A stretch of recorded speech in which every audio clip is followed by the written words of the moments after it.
Auto focus അതിപ്പം പലർക്കും പല രീതിയിലാണല്ലോ. ഇപ്പോൾ ചില ബ്രാൻഡുകൾ മാത്രം യൂസ് ചെയ്യുന്ന ആൾക്കാർക്ക് ഓട്ടോ ഫോക്കസ് എന്ന് പറയുമ്പം ആ ബ്രാൻഡിലെ ഓട്ടോ ഫോക്കസ് പക്കയായിരിക്കും.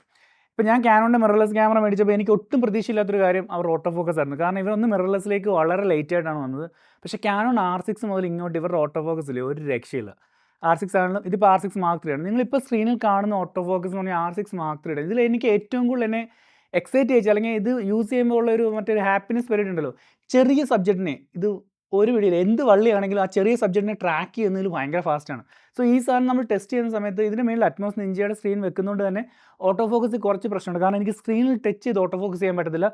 ഫോണിലും വർക്ക് ചെയ്തില്ല. ഫോട്ടോ മോഡിൽ ക്യാമറ സ്ക്രീൻ ഓഫായിട്ട് അറ്റ്മോസ് നിഞ്ചയുടെ സ്ക്രീൻ മാത്രമേ ഉള്ളൂ. മാത്രമല്ല ഇത്രയും ഹെവി സെറ്റപ്പിൽ ഇത് ഹാൻഡിൽ ചെയ്യുക എന്ന് പറഞ്ഞാൽ ഇച്ചിരി ടഫാണ്. പക്ഷേ ഈ ഒരു ലെൻസ് വെച്ചിട്ട് ഈ R6 Mark III auto focus test ചെയ്തപ്പം ഞാൻ ആ കഴിവ് നോക്കിയത് എത്രത്തോളം ഡിസ്ട്രാക്ഷൻസ് ഉള്ള സബ്ജക്റ്റിനെ, അതായത് നമ്മൾ ഡയറക്റ്റ് ഷൂട്ട് ചെയ്യാതെ വള്ളി പുള്ളി അല്ലെ കമ്പ് കവരം ഇത്രയും ഇടയ്ക്കൂടെ ഇത് ഷൂട്ട് ചെയ്യുന്ന സമയത്ത് ട്രാക്ക് ചെയ്യുന്നതാണ്. പക്ഷേ ചെറിയ ചെറിയ സബ്ജക്റ്റിനെ മാത്രമേ ഷൂട്ട് ചെയ്തുള്ളൂ. കോൺട്രാസ്റ്റ് ഇല്ലാത്ത ഏരിയയിലും അല്ലെങ്കിൽ ഈ സബ്ജക്റ്റ് കാണാതെ കോൺട്രാസ്റ്റ് ഉള്ള അത് മരത്തിൻ്റെ അവിടെയൊക്കെ ഇരിക്കുന്ന കിളിയൊക്കെ ഇത് കറക്റ്റായിട്ട് ട്രാക്ക് ചെയ്യും, ലോക്ക് ചെയ്യുന്നതാണ് ഒരു രക്ഷയില്ല. ഫ്ലൈ ചെയ്യുന്ന ഈ ഒരു സീക്വൻസ് നിങ്ങൾ നോക്കിയാൽ മനസ്സിലാവും. ആ സ്റ്റാർട്ട് മുതൽ എൻഡ് വരെ ഫ്ലൈ ചെയ്യുന്നത്. ഇപ്പോൾ ഞാനൊരു ബേർഡ് ഫോട്ടോഗ്രാഫി ചെയ്യുന്ന ആളല്ല.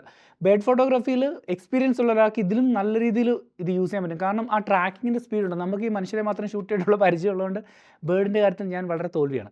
പക്ഷേ സ്റ്റിൽ എനിക്കുള്ള ലിമിറ്റേഷൻസ് ഈ സിസ്റ്റം നമ്മളെ കവർ ചെയ്യുന്നുണ്ട്. ഈ ഒരു ലെൻസും ഇതിൻ്റെ ഒരു R6 Mark III ഓട്ടോ ഫോക്കസും വന്നപ്പം അടിപൊളി. ഇപ്പം നിങ്ങൾ ഈ സ്ക്രീനിൽ കാണുന്നതാണ് ഇതിൻ്റെ ഓട്ടോ ഫോക്കസ്.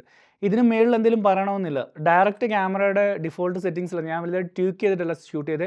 എയ്ക്ക് പകരം സെർവോ ഇട്ടാണ് ഷൂട്ട് ചെയ്തത്. പറന്നു പോകുന്ന ചെറിയ ബേർഡ്സ് ആണെങ്കിലും സബ്ജക്റ്റ് ചെറുതാണെങ്കിൽ പോലും ഇതിൻ്റെ ഓട്ടോ ഫോക്കസും ട്രാക്കിങ്ങും അടിപൊളിയാണ്. സോ ഇത്രയും ചെറിയ സബ്ജക്റ്റിൽ ഇതിൻ്റെ ഓട്ടോ ഫോക്കസ് വർക്ക് ചെയ്യുന്നുണ്ടെങ്കിൽ നമ്മൾ പോർട്രേറ്റ്സ് ഒക്കെ എടുക്കുമ്പോൾ ഓട്ടോ ഫോക്കസിനെ പറ്റി പ്രത്യേകിച്ച് ടെസ്റ്റ് ചെയ്യേണ്ട കാര്യമൊന്നുമില്ല. ക്യാനോൺ R6 മുതൽ R6 Mark III വരുമ്പോൾ ഓട്ടോ ഫോക്കസ് പക്കയാണ്. R6 Mark IIൻ്റെ ഓട്ടോ ഫോക്കസ് ഞാൻ ഭയങ്കര ഹാപ്പി ആയിരുന്നു. ഇപ്പോൾ M4 യൂസ് ചെയ്ത സമയത്ത് തന്നെ ഞാൻ R6 Mark IIൻ്റെ ഓട്ടോ ഫോക്കസ് ടെസ്റ്റ് ചെയ്യാറുണ്ട്. പക്ഷേ M4നേക്കാളും എനിക്ക് ഇഷ്ടപ്പെട്ട R6 Mark IIൻ്റെയാണ്. M5 നമുക്ക് കിട്ടിയിട്ടില്ല. M5 കിട്ടി ഉറപ്പായിട്ട് R6 ആയിട്ട് നമ്മൾ കമ്പയർ ചെയ്യുന്നതാണ്. ഇപ്പോൾ നിങ്ങൾ ഈ സ്ക്രീനിൽ കാണുന്നതാണ് ക്യാനോൺ R6ൻ്റെ ഓട്ടോ ഫോക്കസ്. ഇതിൽ ഡീറ്റെയിൽ ആയിട്ട് യൂട്യൂബ് വീഡിയോസോ അല്ലെങ്കിൽ ഇതിൻ്റെ ഡീറ്റെയിൽ ആയിട്ട് പിക്ചേഴ്സ് വേണമെങ്കിൽ നമ്മൾ ഒരു റീലൂടെ ചെയ്യുന്നതാണ്. ഇതാണ് ഇതിൻ്റെ ഓട്ടോ ഫോക്കസ്. എന്തെങ്കിലും കൺഫ്യൂഷൻ ഉണ്ടെങ്കിൽ കമൻറ്റ് ചെയ്യുക. ഇനി ഇതിനെ മേളിൽ വെക്കാൻ ഒരു ഓട്ടോ ഫോക്കസ് ഉണ്ടെങ്കിൽ ആ ഒരു ക്യാമറ മോഡലും കമൻറ്റ് ചെയ്യുക. Happy shooting. Thanks for watching.